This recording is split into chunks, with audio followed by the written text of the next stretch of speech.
But this first series, the LA Clippers versus the Denver Nuggets. Now, it's interesting to me because obviously the Denver Nuggets, they fired their head coach, Mike Malone. So they have an interim head coach in there, David Adelman. He's stepping up. He's been an assistant coach for the Nuggets for a long time. But I didn't really have faith for the Clippers to win this series until they fired Mike Malone, because now I just think the morale is going to be too bad. To me, the whole entire season, we've seen the Clippers, they continuously gotten better, and now they're going out at the end of the season and going into the playoffs, winning 19 of the last 21 games that they played, which is just insane. They're on an 8-game win streak, and now they go play a Denver Nuggets team with no head coach. So I had no shot for the Clippers to win it at first, but now I'm like, okay, maybe they will actually beat the Denver Nuggets. So that's where I'm at on that perspective of, like, I don't know who will win this series.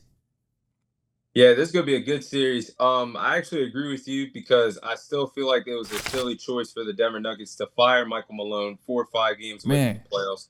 That's something you don't do.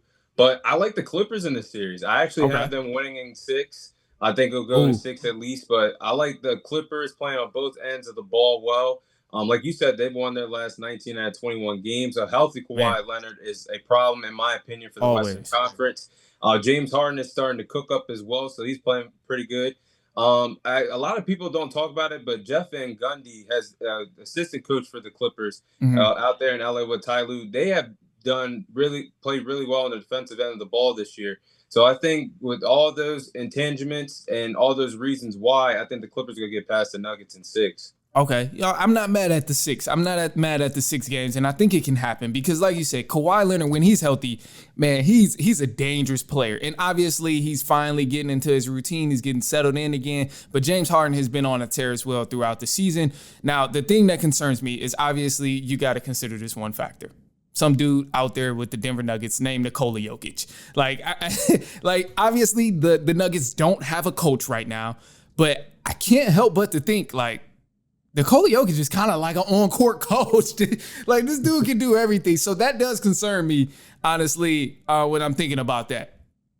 Yeah, because I think Nikola Jokic, like you said, he's like one of those players that have that basketball IQ like a LeBron. I think when I watched them play Wednesday night against the Sacramento Kings, he actually, during a timeout, was talking to his players, actually writing plays on the clipboard. So he's one of those players that can still play the game at a high level, but coach his team as well on the court. But Nikola Jokic is definitely going to be a problem for the Clippers. They're not going to be able to contain him or shut him down. That's just not going to happen. But I'm looking at the other role players for the Nuggets. Can Aaron Gordon step up? Can Michael Porter Jr. step up? Can Jamal Murray step up? Can Russell Westbrook coming off the bench step up? So these role players and starters have proved in the past for Denver.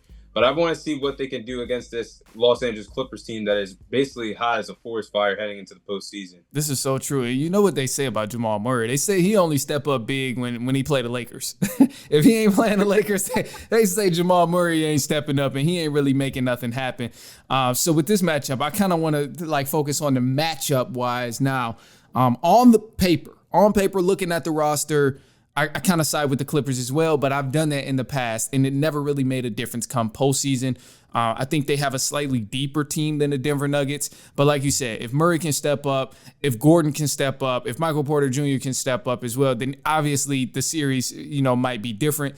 But to me, in order for the Clippers to lose this series and the Denver Nuggets to win this series, we're going to have to see some crazy performances out of Nikola Jokic. I think that's the only way it gets done in 7 games, or even less than 7 games if the Nuggets are going to win this series, because Clippers are great defensively and they obviously have been figuring it out on the offensive end. So I think if there's a slight chance that the Nuggets do win, it's going to be because Nikola Jokic is giving us triple-doubles after triple-doubles after triple-doubles and making history and history and history. I don't see it happening any other way.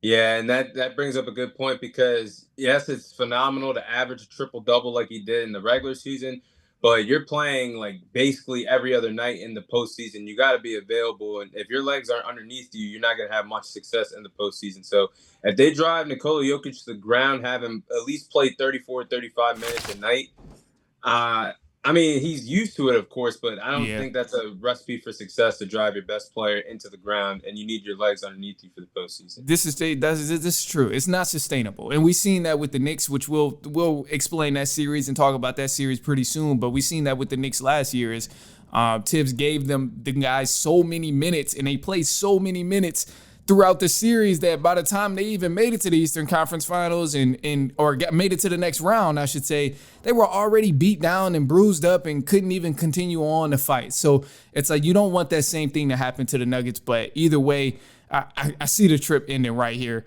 with the Clippers, man. I would be shocked, and it's going to be a team effort guarding Jokic. It's not going to be one player that can just shut him down. They're going to have to really just center the focus around Nikola Jokic to stop him from scoring the ball. Because, I mean, he's too great of a player to just let somebody go 1v1 with him. And then, obviously, if Porter Jr. isn't knocking down his shots and Jamal Murray isn't giving those spectacular performances like he does against the Lakers every time they match up, then you might be in luck if you're the Clippers, because you don't have to worry about, other players that's really igniting for, 30 points and 40 points. So I think it's a good thing here. But I think we both can also agree to Clippers probably win this in 6 games is what you said. And then I'm going to go on record and I'm going to just say for this series here, man, I'm going to go Clippers in 5, man. I ain't even about to waste the time. Yeah, I'm going Clippers in 5, bro. Like I'm not going to play around. I think Clippers win this in 5. That ain't a bad take at all, though. I think they get it in 5, bro. They got it figured out. And they've been hot. Team morale is, bro, it's an underrated aspect, bro. Like, team morale is huge when you talk about going into the playoffs and, carrying on some momentum. Like, you think of the momentum that the Nuggets are carrying over. They're carrying out, okay, we got to figure out how we going to do this without our actual head coach. We got to they're trying to figure it out. Versus where the Clippers are looking at it like, we have it together. We have it figured out. We got to make sure we stay sharp on this, this, and this. So, it's going to be interesting to see. But that does bring me to, a thought of some of the play-in games. So we'll jump into the play-in games. We'll take a quick break, and then we'll jump into the play-in games really quick.